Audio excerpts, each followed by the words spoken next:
I came here intending to explore this unique fairy tale castle with you. But the not-so-terrible privilege of flying a drone is that sometimes you discover a story much bigger than the one you came looking for. This is the abandoned Gingerbread Castle in Hamburg, New Jersey. If your first reaction is to think this building strange, let me remind you that it is in a state that prides itself on its uniqueness. The Garden State is also home to a house-sized elephant, a railroad bridge that is as long as the Empire State Building is tall, and a 40-foot junk troll. When you think about it, the castle fits right in. In this case, the strange part is not what, but rather where.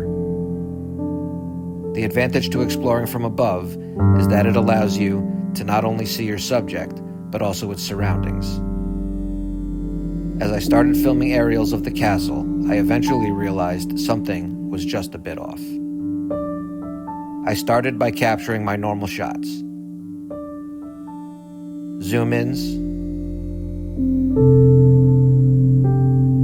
crane shots,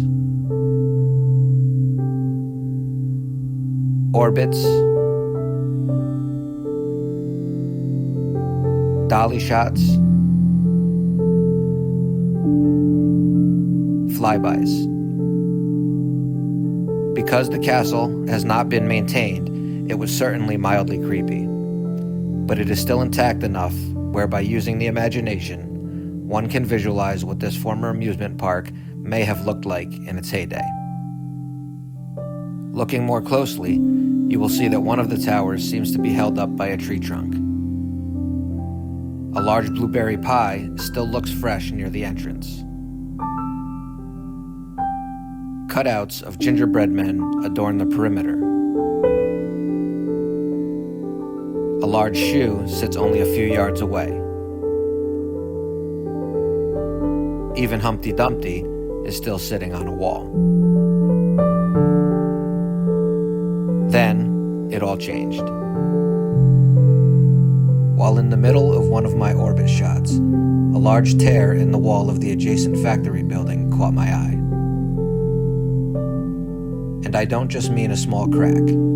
Quite literally, one of the walls was entirely ripped open, as if Godzilla had torn it with a claw. Only in New Jersey would the wall fall down before Humpty did. And it was this very moment that caused the mood to shift. Suddenly, the scene transformed from slightly spooky to post-apocalyptic nightmare. I turned my attention, and the drone, away from the gingerbread house and decided I would instead focus on the abandoned grounds as a whole. I figured I would examine the section with the massive hole in the wall first. This side of the building was so torn open that with the drone we could get a look at each individual debris-covered floor.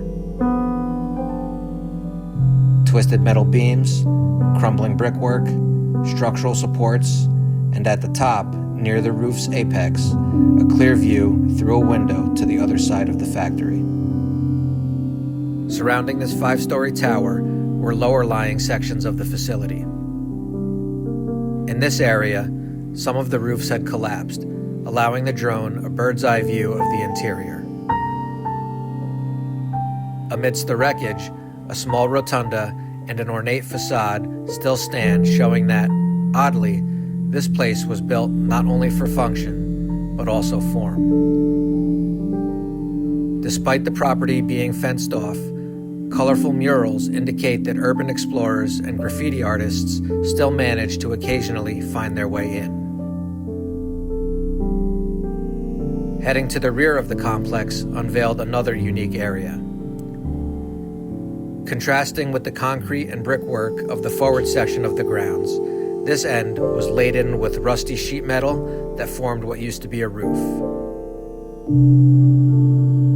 This metal roofing was still intact over one part of this building. but in another spot, it was shredded apart and piled up. It appears as though the ceiling is slowly being disassembled. Pulling the drone away, the whole area came into view. Train tracks ran along one edge of the property, the Wallkill River along the other. The castle itself was partially obstructed on either side by the abandoned factory to the west and a working facility to the east. The site was not positioned along a major roadway, but rather curiously sat on a small, lightly traveled rural street. So why was architectural decor part of a factory building intended for utility, not appearance? Why put a children's amusement park, a place designed to be seen and visited, in such a seemingly inconspicuous spot? The one-word answer to those questions is money. But as is usually the case, it's a little more complicated than that. Before I continue, if you've made it this far, please consider subscribing to see more content like this. Also, at the end, I will link another video about the abandoned Playboy Resort, which is only a few miles away from here. Now back to our program. Originally built in 1768 as an iron forge, a grain mill known as Wheatsworth Mill was added to the property in 1808. Over a century later, in 1921, a biscuit manufacturer, F.H. Bennett, purchased the site and installed the Art Deco style factory, which you see still standing, barely, today. In 1928, Bennett hired Broadway set designer Joseph Urban to build the Gingerbread Castle, with the goal of putting a tourist attraction right on the property to draw visitors. This whole region, near New Jersey's Vernon Valley, was rapidly gaining popularity as a vacation area at the time.